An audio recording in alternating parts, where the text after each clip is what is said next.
Sampai tahun 2011, Jawa Timur menjadi provinsi dengan jumlah penyandang buta aksara tertinggi di Indonesia. Hal ini sangat memprihatinkan mengingat Jawa Timur merupakan provinsi dengan jumlah penduduk terbesar di Indonesia.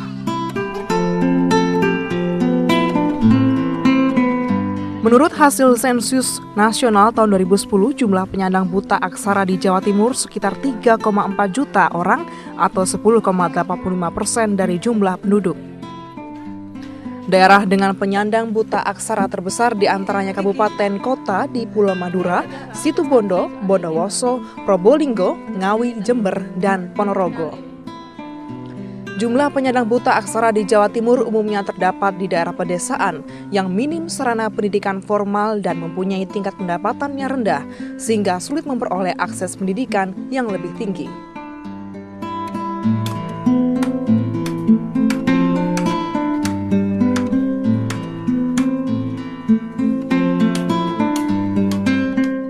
Beberapa faktor yang menyebabkan lambatnya pemberantasan buta aksara di Jawa Timur adalah: pertama, tidak adanya kontinuitas selama proses belajar berlangsung atau adanya jeda waktu yang cukup lama dari program belajar awal dengan lanjutan. Ini menyebabkan apa yang telah dipelajari sebelumnya menjadi hilang karena kemampuan mengingat pelajaran yang diberikan sangat terbatas karena faktor usia. Kemampuan menyimpan apa yang sudah diajarkan ini menjadi masalah yang sangat krusial dalam mempercepat pemberantasan buta huruf di daerah. Maklum, masalah sehari-hari yang mereka hadapi dalam mencari nafkah sudah menyedot perhatian atau konsentrasi tersendiri dalam proses belajar. Kedua, sebagian besar tenaga pengajar atau tutor direkrut dari tenaga seadanya di tempat pelatihan. Mereka tidak mendapatkan sistem pembelajaran yang baik untuk mengajar warga setempat. Sebagian besar tutor tidak dibekali panduan dan bahan mengajar yang memadai. Sedangkan ketiadaan bahan ajar membuat proses belajar menjadi membosankan dan tidak menarik. Untuk mempercepat penurunan buta aksara di Jawa Timur, jelas tidak dapat dibebankan kepada program kerja pemerintah provinsi semata, melainkan butuh peran serta semua pihak, mulai pemerintah daerah, masyarakat, dan pihak lain yang dapat membantu kesinambungan proses belajar mereka.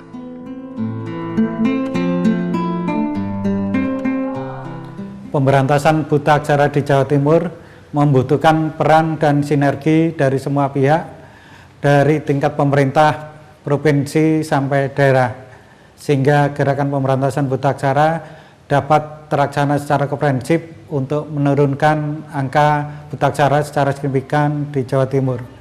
Salah satu upaya untuk mewujudkan usaha tersebut, BPPNFI Regional 4 Surabaya telah menciptakan model pembelajaran akseleratif, inovatif Batung Bingar, sebuah model pembelajaran membaca, berhitung, bicara, dan mendengar.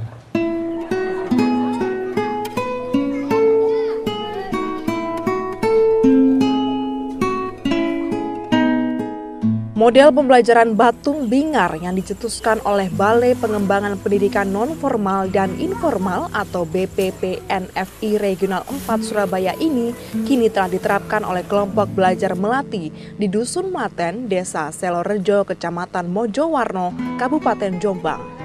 Hasilnya terus dipantau oleh pengembang model dan tutor yang telah disiapkan.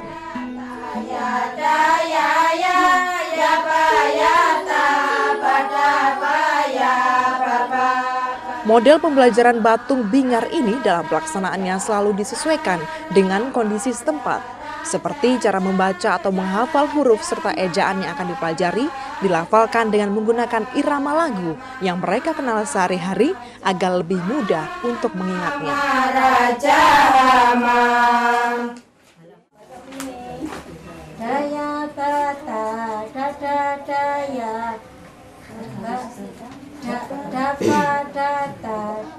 Cara lain untuk lebih mudah mengingat materi yang diajarkan adalah dengan cara membuat kalimat yang memiliki arti kata benda yang ada hubungannya dengan kegiatan mereka sehari-hari, seperti menulis nama bahan untuk membuat jajanan yang sering mereka buat.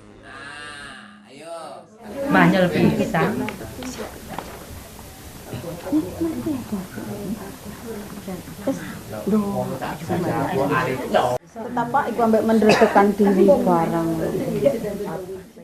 Kemampuan mengingat materi pelajaran inilah yang sering menjadi masalah krusial apabila program belajar ini kadang berhenti untuk waktu yang lama karena masalah keterbatasan dana ataupun prasarana lainnya.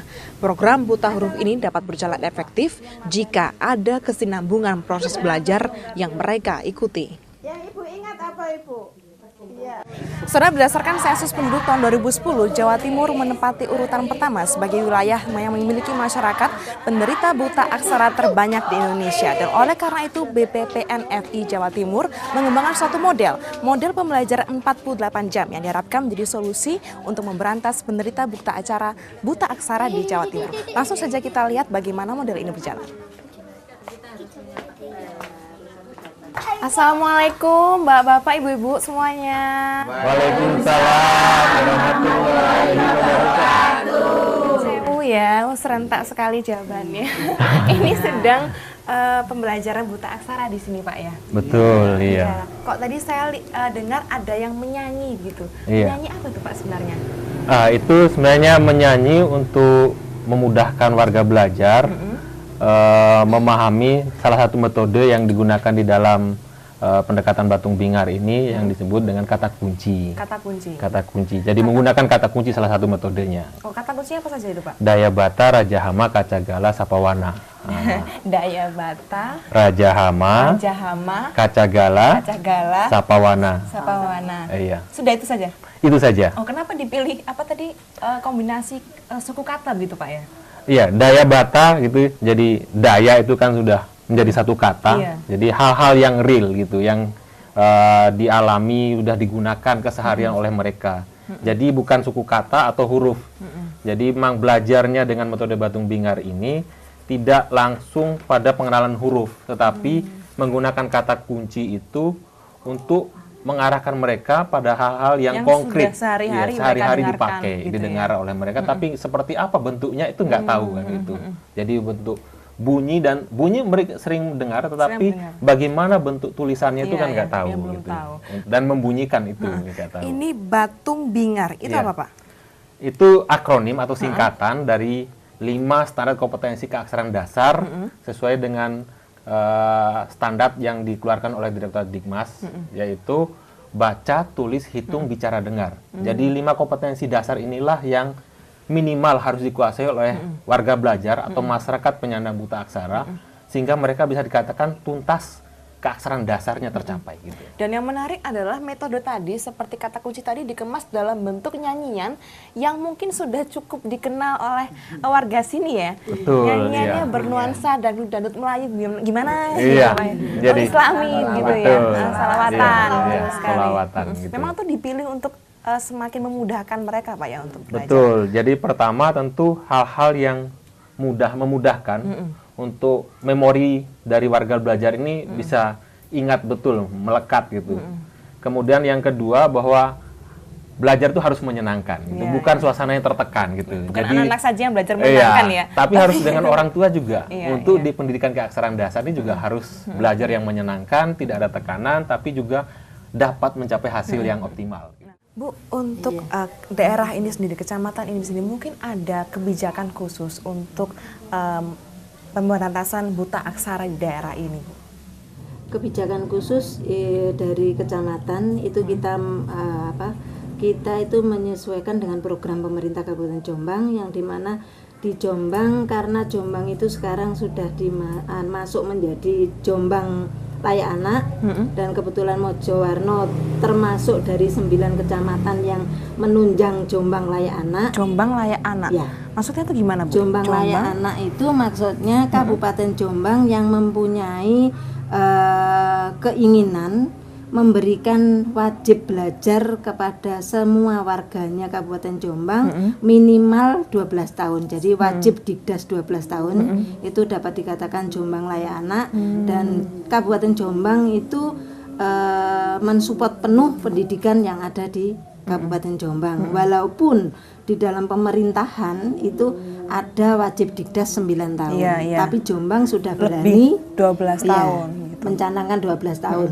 termasuk Desa Selorjo ini menjadikan salah satu desa yang menopang keberhasilan Jombang Layak Anak. Dan kebetulan di Desa Selorjo ini sudah ada sekolah yang mulai dari PAUD sampai dengan SMA. Dengan adanya anak-anak yang diwajibkan belajar selama 12 tahun sampai dengan usia sekitar 16-18 tahun ya, sampai lulus SMA.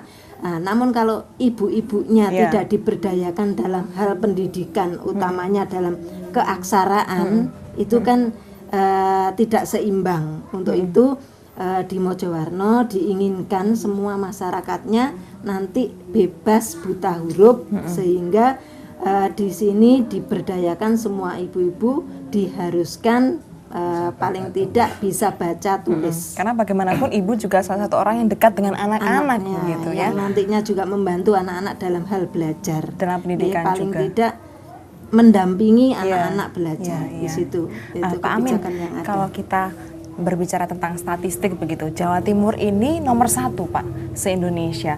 Apa sih Pak yang menjadi hambatan dalam pemberantasan buta aksara begitu? Memang secara nominal kita itu terbesar di Indonesia, itu sekitar 3 jutaan. Tetapi secara persentase dibandingkan dengan total jumlah penduduk Jawa Timur, kita masih sekitar nomor 9-10 secara nasional. 10% kalau tidak salah Pak ya? Iya, masih 10,83%. 83%. Hampir 11. Tetapi sasaran prioritasnya itu pada usia 15 sampai 59 tahun. Usia-usia produktif. Usia-usia produktif, sehingga itu memang sumber daya manusia yang perlu ditingkatkan. Karena apa? Pertimbangannya bahwa angka buta aksara berpengaruh terhadap indeks pembangunan manusia, selain kesehatan dan pendapatan. Nah, ini menjadi pekerjaan besar gitu sebenarnya untuk bidang pendidikan, supaya bagaimana meningkatkan sumber daya manusia di Jawa Timur, khususnya untuk penyandang buta aksara ini. Dan hambatannya kalau tadi saya sempat melihat itu adanya program yang berjeda gitu Pak. Iya, betul. Jadi selama ini program pendidikan keaksaraan, khususnya yang tingkat dasar, itu selama ini pembelajarannya berjeda. Jadi misalnya taruhlah dalam 1 minggu itu belajarnya pada hari Senin, kemudian ada jeda 2-3 hari. Nah, ada jeda ini menyebabkan lupa lagi. Memori mereka jadi gampang lupa dengan persoalan keluarga, persoalan kehidupan keseharian yang banyak menghambat gitu. Nah, kemudian untuk melestarikan juga, jadi selama ini programnya yang konvensional selama 6 bulan yang dilaksanakan secara berjeda tadi, tiap minggunya 2 kali pertemuan. Nah, untuk pelestariannya itu setelah bisa jadi setahun kemudian atau 2 tahun kemudian. Nah, tidak adanya upaya pelestarian ini, atau masih terbatasnya pelestarian kemampuan keaksaraan tadi yang menyebabkan mereka bisa buta huruf kembali. Tetapi ada juga faktor yang lain. Yang kedua itu persoalannya selain jeda tadi, itu persoalannya adalah belum memadainya penyiapan tutor. Jadi tutor yang ada selama ini hanya karena kerelaan, siapa saja relawan saja, tapi mereka tidak dibekali dengan pelatihan-pelatihan atau orientasi yang memadai, sehingga mereka siap untuk membelajarkan. Karena ini belajarnya untuk orang dewasa, bukan seperti anak-anak gitu kan. Itu hal yang betul. Jadi pembekalan tutor. Kemudian yang kami lihat yang ketiga itu persoalan belum memadainya bahan ajar. Bahan ajar. Jadi kami memang menyiapkan satu paket yang sudah kami kaji gitu, yang dalam bahan ajar, Ayo Belajar ini. Ayo Belajar Batung Bingar. Oh, ini. Nah, seperti ini. Ayo Belajar Batung Bingar. Ayo Belajar Batung Bingar ini supaya apa? Tutor memang punya panduan gitu, pegangan bagi tutor dan pegangan bagi warga belajar gitu. Sehingga memang sudah disiapkan secara matang. Tidak selama ini yang terjadi adalah bahan ajarnya disusun tematik oleh tutor, tetapi memang apalagi tidak dibekali dengan memadai, sehingga juga hasil bahan ajar yang disiapkan juga tidak memadai gitu. Kemudian yang keempat, karena faktor evaluasi atau pengendalian mutu dari pendidikan keaksaraan dasar ini yang masih juga kurang memadai alatnya gitu, hanya karena disiapkan oleh tutor gitu. Nah, ataupun bahkan evaluasinya terkait dengan alat tadi, jadi alatnya untuk evaluasi akhirnya itu yang kurang memadai. Di samping juga evaluasi selama ini dilakukan oleh penyelenggara dan tutor. Nah, dengan pola ini kami merancang evaluasi dilakukan oleh pihak lain. supaya lebih objektif tentunya gitu. Nah, dengan pola begini akan lebih memberikan jaminan bahwa outputnya atau hasil dari pembelajaran itu terukur dengan jelas gitu, seperti itu. Ya. Bu Ana, kalau tadi sudah disampaikan tentang bagaimana cara melestarikan ingatan ibu-ibu ini tentang aksara gitu ya. Juga ada ini ibu-ibu menulis